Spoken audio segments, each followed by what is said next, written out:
And in our final IAMPHENOM coverage, today you're going to hear transportation and manufacturing TA trends with a panel of hosts, including the VP of Talent Acquisition and Employer Brand at DHL Group and a VP of Talent Acquisition from a manufacturer, moderated by Bill Ventichier, Senior Director of Product Marketing at Phenom.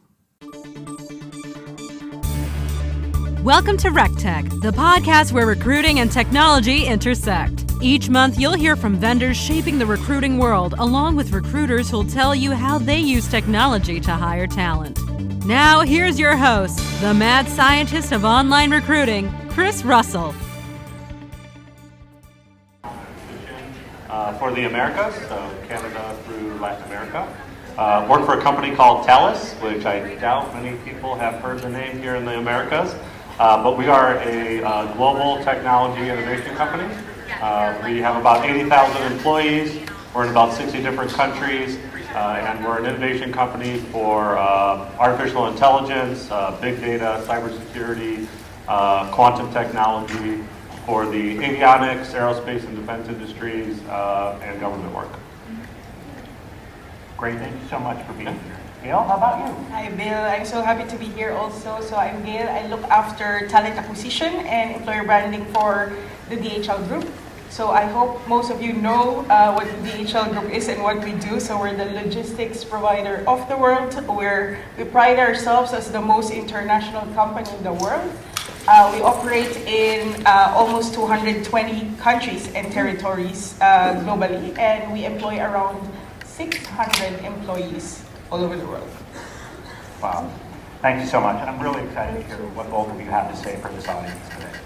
So I think we'll jump right into it. Of course, you know, we're all here on the same mission to try and help 1 billion people find the right work. And with two global companies, like the companies that have joined us today on stage, we know that a large number of the people that we're going to help get hired to meet this mission are going to be frontline and hourly workers who are supporting these two companies and their peers. So I'd love to jump in just by asking, for each of you, what are the biggest changes you see coming for logistics and transportation and manufacturing hiring in 2024 and beyond? Jim, I think we'll start with you on that. Yeah, sounds great, thanks.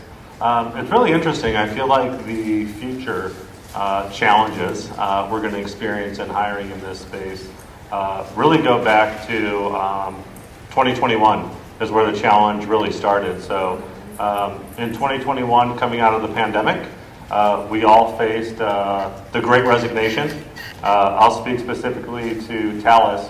Our attrition rate in manufacturing was about 22%. I think globally we saw an early retirement in a workforce leaving the workforce. We saw early career and students changing their majors, some people leaving the workforce altogether. The pandemic really changed people's thoughts about work. And so if you think about transportation, manufacturing, you got to be in the office, right? Or you got to be physically there 5, 6, 7 days a week. There's not a lot of flexibility. And so we saw the compensation increased. We saw people switching jobs consistently. Supply and demand did not equal each other out. And so it was a real challenge to retain and to attract workers. Fast forward to the present, quite different. Things have stabilized in the space. I noticed about 6 months ago, I started hearing about counteroffers again. I haven't heard about counteroffers in a long time. Once a month, once every other week, every week, then it became daily. I was dealing with counteroffers, so I'm like, what's going on? And finally, Forbes put a name to it. I think they may have been the first. But we moved on from the Great Resignation to what I think most of us are experiencing, which is the Great Stay. So our manufacturing attrition right now is only 3%. And so it's super low. A lot of focus on retention. I think a lot of companies have done that. Retaining employees, looking at culture, environment. Pay increases have happened, so the teams are happy. But for me, so to get to the future now, for me, I'm a bit nervous about the future. I think we all, as talent acquisition and HR professionals, need to prepare for the future. I don't think we're stable. I think we are in a marketplace of uncertainty. The global economy is uncertain. Wars are happening right now. It's creating an environment where people just want to stay safe and secure at the moment. And my fear is, in the coming 6 to 12 months, are we going to go back to 2021, where we're seeing attrition, we're seeing people comfortable with the economy, and they're looking to make a move. So for me, we just need to prepare on what is it going to look like as we get into more digital manufacturing, AI, automation, that's going to be required in the manufacturing facilities. What are we going to do to prepare to attract and build that new workforce? That's fascinating. And Gail, I think there's probably a lot that you have in common that you're seeing across your different locations for DHL. Yeah. But what do you see is coming and changing in your specific industry in the next year or so, or even into the future? So I think same what Jim mentioned, it's no secret that we are facing a lot of challenges in the logistics industry. And that being said, operationally, I think we need to look into having more automation and also drive AI-driven processes. I think the main changes will happen in order to address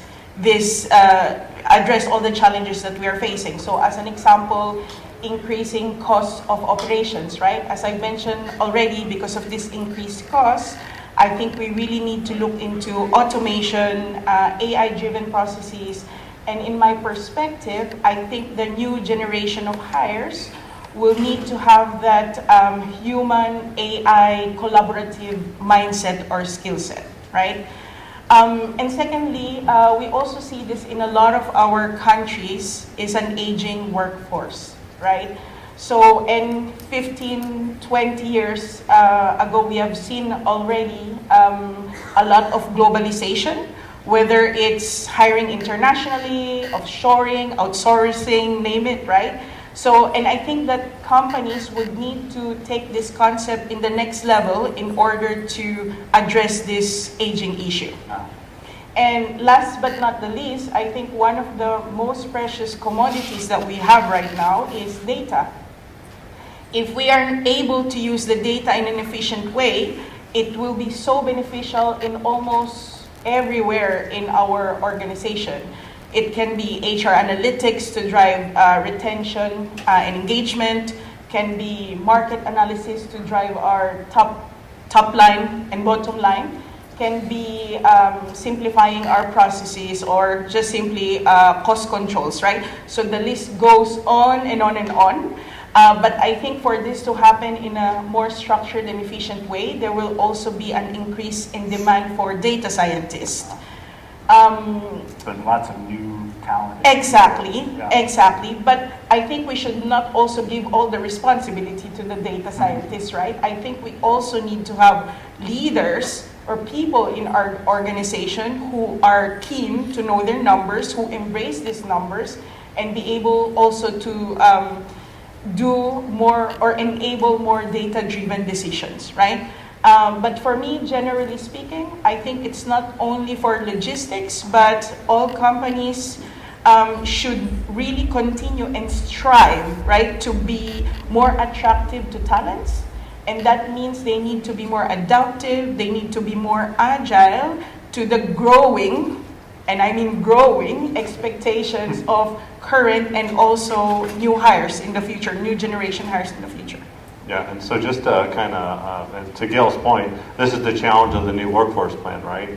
So if the market turns and people start making moves again and attrition goes up, we got to plan for that now, because how are we going to shift to the AI, data intelligence, scientist world while you're dealing with day-to-day attrition on the other side, which for me, that's what that plan comes into play. Exactly. Yeah. I love it. All right, so let's jump to the next question here and keep moving along. So we've talked about the last few years and where you see the future going. So let's talk about right now. So to prepare for the future, what are your current key initiatives and your big priorities that you're focusing on to address hiring across your global organizations? And how do you think that differs from one region to the next when you're trying to decide where you're going to focus? Gail, we'll start with you on that. Yeah. I know I mentioned this earlier already, but it really makes me proud whenever I repeat it, that the DHL Group operates in 220 countries and territories, right? And we employ almost 600,000 employees worldwide. That's a lot of number, right? So that being said, our talent acquisition initiatives should be globally in scale or globally scalable, should have global standards, but at the same time should be locally customizable as required and as possible, right? So talent acquisition processes in China can differ from, let's say, France or Costa Rica. And as a global organization, it's very important that we understand this and we support this as well, right?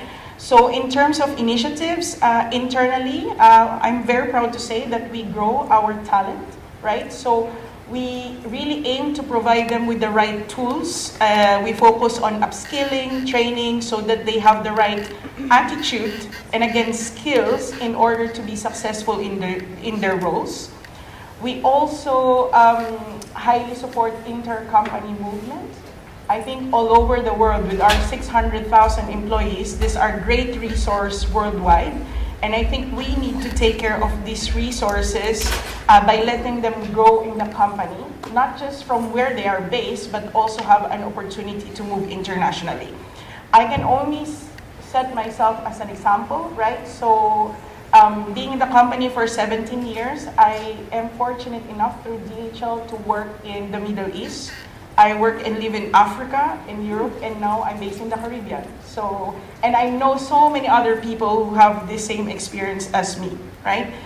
Yeah, it's crazy. And equally, I think we also spend a lot of effort in making sure that we attract external talents, right? So we have so many initiatives, but probably I can just name a few. So firstly, we created a team called Scout. This is a very specialized sourcing team, and their main goal is to support our divisions in sourcing hard-to-fill and niche roles. With our Scout in place, this takes away, you can say, the challenging recruiting task from our local recruiters so they can focus on their local businesses.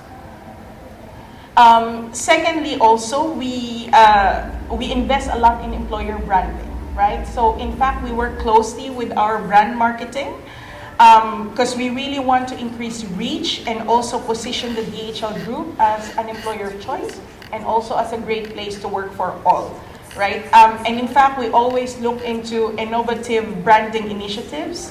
Currently, we are sponsoring and also running campaigns with the biggest e-sport competitions globally, yes, esports. And with that, we are attracting more IT and younger talents. This has been very successful in the company, in our company, with also fueling our operations and frontline. Your employer branding is beautiful. Thank all you. the photography and video and everything that all of you can see if you look at some of the examples from DHL. Yeah. You've really done an amazing job. Thank you, and we really take pride on this, I must say. And just lastly on that, right, like we have done it for quite some time, but I think we are now doubling our effort to move into shared services model, right? I think it's very important for us that we remove repetitive administrative tasks to our recruiters. We really aim that our recruiters are trusted advisors to our hiring managers and to the business, and not just the traditional facilitating hirings, right? So yeah, so those are just examples of our initiatives. How about it?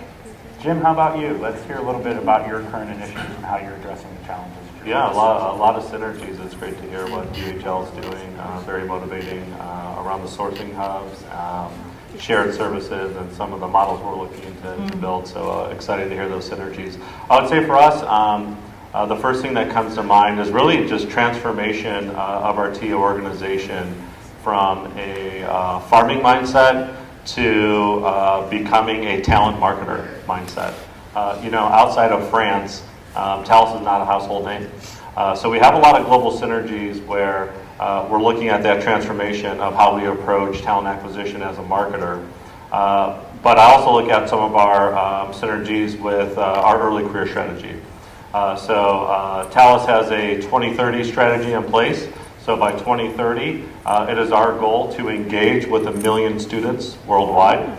We're seeing in Europe and other regions where science, technology, engineering, and math are not becoming a priority in the high schools and grade schools. That naturally means that flow will eventually be the same impact at the university level.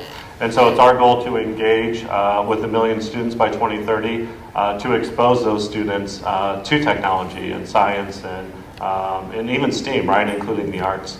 And so with that early career strategy, if you look at that globally and you look at the students, they're a lot more diverse than they were 10, 15, 20 years ago, right? So it also ties into our diversity strategy that we're reaching a much more diverse population from early careers. And so that's also going to supply us some of the skills we were talking about earlier in manufacturing, transportation, logistics.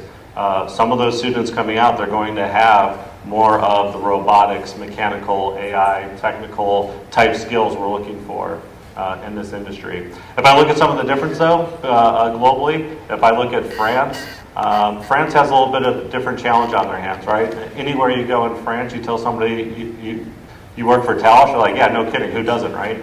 They see our brand everywhere. And so for them, when they post a job, their problem is bandwidth. You know, they get thousands of applicants on all of their roles, which is part of the reason why we're here, right? So we have Phenom, where for them, it's all about productivity. Whether it's leveraging the fit score to prioritize looking at A and B candidates strategically to have better time, or if they're leveraging other features within Phenom that really give them that productivity back, because time savings is extraordinarily important for France. If you look at the Americas and APAC, very different. We post a job for compliance because we have to, but we don't anticipate getting much of a response because we're not a household name. And so part of our challenge is really how do we, and similar to DHL, branding is becoming very important. So employer branding is a big piece of our strategy here in 2024, is to tell our story about who we are as an organization around learning, career development, work-life balance, well-being, which we'll talk about that more a little bit later, as well as mobility. So depending on the region, the challenges that they're facing could be quite different. We've loved partnering with you as you've started going that direction too. And I absolutely love hearing you talk about the focus on STEM and emerging workforce. As a dad of 3 kids that are in high school, middle school, and elementary school, I think about what their future careers are going to be like a lot. And I think companies leaning into that future workforce is more and more important than it ever has been before. And just to add on to that, Bill, I mean, you mentioned about partnering. I think it's also important as global organizations that we share best practices. No, I cannot count how many really global companies are there that we call them. We try to get their best practice. We try to copy with pride whenever we can. But it's the same for us. We are very much willing to share the best practices that we have, like what we're doing now. So it's very helpful, I think. That community is so important, and I hope that all of you are finding ways to connect with your peers in this audience here while you're here for the next couple of days. Well, thank you so much.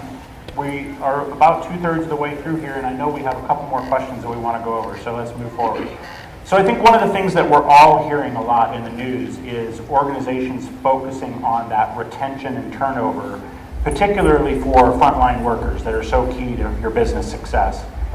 So I know, Jim, you already talked about how the pattern has changed a little bit over the last few years for you. But how important is this focus on retention and hiring people to replace the people that are leaving at a pretty regular time period? Yeah. And are there specific strategies that you would tell your peers about how to tackle this problem? Yeah, sure. So I mean, on the attraction side, we kind of talked about it, right? We talked about the early career strategy. You mentioned the sourcing hub on the external market, but for me, the word that drew my eyes to this question was retention. And so for us at Thales, we really took a deep look at our employer and employee value proposition, and how did that align to the expectations of our internal employees, as well as the external market. And so as we engaged with our employees for an engagement survey, we live by a Gartner's talent advisor model of being talent advisors and really understanding what the external market's looking for. We found some really interesting synergies from the engagement survey, as well as what we were hearing from candidates in the external marketplace. There was 3 key themes that we heard day in, day out. One of those key themes was career development. Not promotions, by the way. So typically several years ago, maybe pre-pandemic, post-pandemic, like what's the next job? How do I get promoted? These questions are different now. Our employees and the external workforce has been asking, what are you going to do to develop my skills? Promotions will come. Sure, I'm not too terribly worried about it right now, but I want to know what you're going to do, invest in me as an employee. And we're hearing that from both sides. So Thales has, part of our 2030 strategy in our employer and employee value proposition is all around learning and development. So it's our goal by 2030 to be known globally as a learning company. And it's our goal that our employees spend 60 hours per year in training. That training could be in designed learning paths and curriculum, whether it's for HR, whether it's for engineering, and this helps with mobility as well. If all of us HR professionals, no matter what you do in HR, know project management, change management, people management, and finance, if we all know that the basics of those areas, we become a lot more mobile as an organization. The second item we hear consistently from the external marketplace is culture. They want to know about wellness. They want to know, look, I have a life outside of work, right? Post-pandemic, we remember we have kids, we remember we have hobbies, we want to spend time in nature, right? And so we have employee resource groups we've created, we have manager trainings, we spend a lot of time taking interest in our employees' hobbies, celebrating their hobbies, and making sure our leaders are aware of work-life balance and wellness. And then finally, I would say the third one we're consistently hearing from the market is mobility. People are a lot more open to relocation. We're hearing a lot more people being willing to just pack up and try something new. And so Thales has committed by 2030 that 25% of our leadership roles, I'm talking big global leadership roles, will no longer be a corporate. We will have people outside of corporate, different countries, different locations for mobility, and they're looking to the Americas, APAC, India, and other region to start supplying talent to go back to France versus France supplying the talent back to us. So again, if I were to summarize that, it's really about getting to know your people and what is your employee value proposition, and what does it look like as an employer value proposition to the external market. But the biggest takeaway for me on all of that is experience. You tell the market, this is who you are. You tell your employees, this is your strategy. When they're interviewing, when they're working for you, is that their experience? And so now it's on us as an organization to make sure we're providing all of those things to our employees, to make sure what we're telling them is actually their experience. Thank you so much for sharing that. And Gail, I think that, I imagine with 600,000 employees around the world, your mission of delivering things on time and the logistics of getting things from one part of the world to the next relies on having enough people to deliver that. So I'd love to hear how you're addressing the high volume of hiring you have to do to handle turnover and focus on retention as well. Well, I must say, when I heard Jim mention about retention, engagement, culture, this is like music to my ears. For DHL, I mean, obviously, massive organization. So one of the pillars of our strategy is to be employer of choice, right? And that means we put a lot of effort, we really invest in ensuring that we have engaged and motivated people in our company. We also have what we call the common DNA under this employer of choice banner, and this common DNA are group-wide initiatives to really foster positive culture among our workforce. Yeah.